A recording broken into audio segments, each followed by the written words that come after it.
Salut mes miracles, je vais te parler du défi numéro 6 et je vais devoir faire une petite introduction et poster vraiment le défi dans la vidéo suivante. J'espère que tu vas bien et que le défi 5 sur l'argent a commencé à déclencher des petites choses chez toi. Sur le groupe WhatsApp, tu as le lien dans ma bio.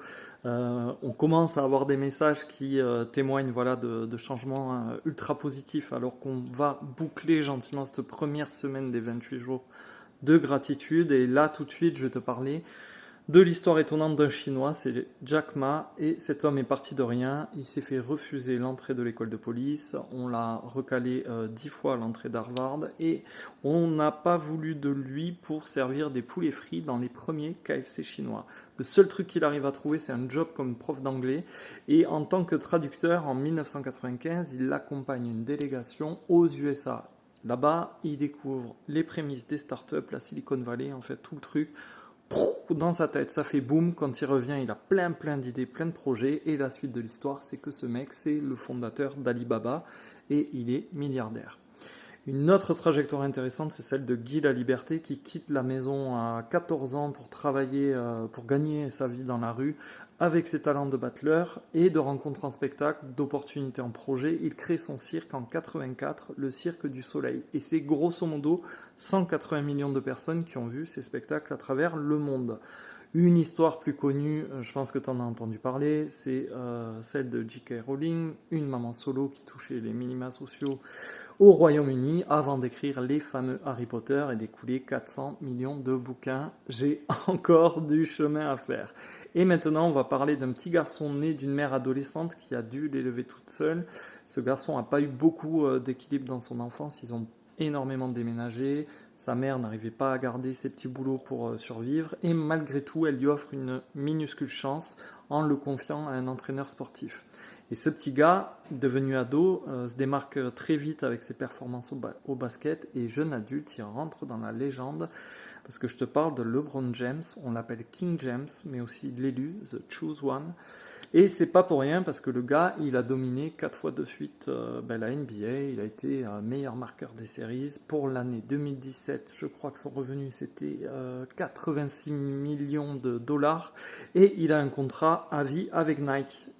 Alors, je vais te parler dans l'autre vidéo du point commun entre ces histoires, du chaînon manquant, et je t'expose le défi numéro 6. Alors mes miracles, finalement je vais pas faire deux vidéos, je vais en faire trois parce que c'est plus long que prévu. Je t'ai parlé dans la vidéo précédente pour le défi numéro 6, une petite introduction avec des trajectoires fulgurantes, aussi différentes qu'explosives. Et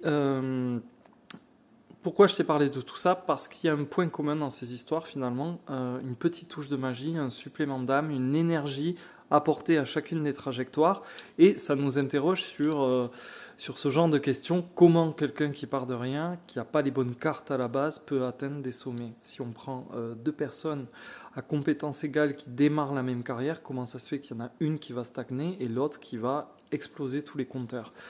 Pourquoi tu as des gens qui travaillent dur, qui cravachent comme pas possible et qui n'y arrivent pas, c'est bloqué, c'est dur, tout est lent, tout est lourd.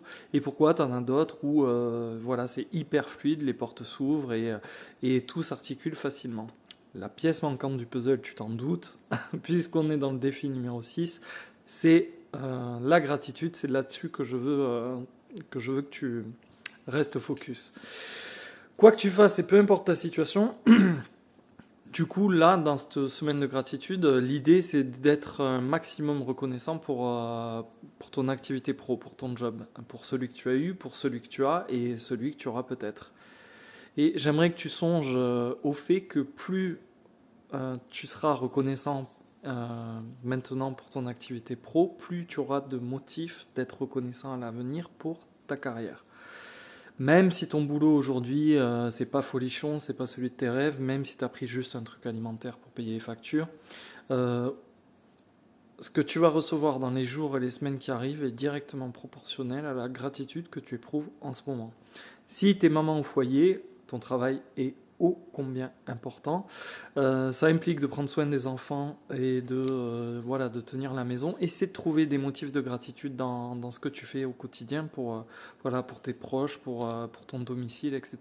Si tu es en recherche d'emploi, c'est pareil, tu devrais trouver des motifs de gratitude dans les démarches que tu entreprends. Si c'est une formation, tu vois, que tu veux décrocher, etc., aborde-le avec un peu de gratitude. Et finalement, quelle que soit l'activité, il faudrait retrouver cette petite flamme, ce contentement et être presque excité de se mettre en mouvement au travail. Alors, ce que je vais faire, c'est que je vais vraiment parler du défi numéro 6 dans la prochaine vidéo, parce que 3 minutes, c'est bien trop court pour déployer tout ça. Et donc, dans la prochaine vidéo, on va avoir les instructions. Alors, mes miracles, on est à la 3e vidéo et je vais te parler à proprement du défi numéro 6, du défi pour la journée. Donc, le but, tu l'as compris, c'est d'aller travailler la gratitude dans ton activité pro, peu importe ta situation actuelle. Et pour t'aider, je vais te présenter Tony, qui est juste là sur la vidéo, qui est avec moi. Tu ne le vois pas, c'est normal, parce que je viens de l'inventer, il est dans ma tête, et il ne va exister que dans ta tête. Et Tony, grosso modo, si je dois résumer son job, ça serait un inspecteur en gratitude. Donc Tony, il a un petit carnet, il reste derrière toi toute la journée, et à chaque fois que tu vas éprouver un motif sincère de gratitude dans ta journée de taf, Tony, eh ben, il va noter ça et il va faire une petite barre sur son calepin. Alors toi aussi, tu peux noter ça sur ton cahier. L'idée, c'est qu'à la fin de la journée, Tony ait noté un maximum de motifs de reconnaissance, parce qu'il t'aura entendu, voilà, éprouver de la gratitude pour le job que tu as déjà, même s'il est pénible, même s'il ne te correspond pas, même si c'est que temporaire, ou même si tu es en recherche d'emploi, ou même si tu es femme au foyer, que tu élèves tes enfants. Peu importe, ça marche quand même. L'idée, c'est d'aller regarder autour de soi. On commence à avoir l'habitude avec les différents défis. Donc tu peux remercier tout ce qui t'entoure, la vue de ton bureau, la déco de ton service, tes collègues, la machine à café, les réceptionnistes, les livreurs, les fournisseurs, ton téléphone, internet, ton PC, ta tablette, ton fauteuil de bureau, tout ce qui te passe sous la main et qui va réussir à déclencher, tu vois, cette petite joie qui va rendre la journée plus facile et plus douce dans la gratitude. Idem si tu es donc femme au foyer, l'électroménager qui fonctionne bien, etc., etc. Donne beaucoup de raisons à ton inspecteur en gratitude de remplir son cahier, et lui il va se charger de te faire livrer beaucoup de belles surprises par la suite dans les jours et les semaines à venir. Donc ce que j'essaie de te dire en clair, c'est que plus tu vas éprouver de la gratitude dans ta journée de boulot, même si ce boulot n'est pas l'idéal, plus tu vas te rapprocher de cet idéal, plus ça va déclencher des changements merveilleux au niveau de ta carrière. Voilà, j'espère que tu vas passer une journée agréable au boulot, et on se retrouve dans une prochaine vidéo.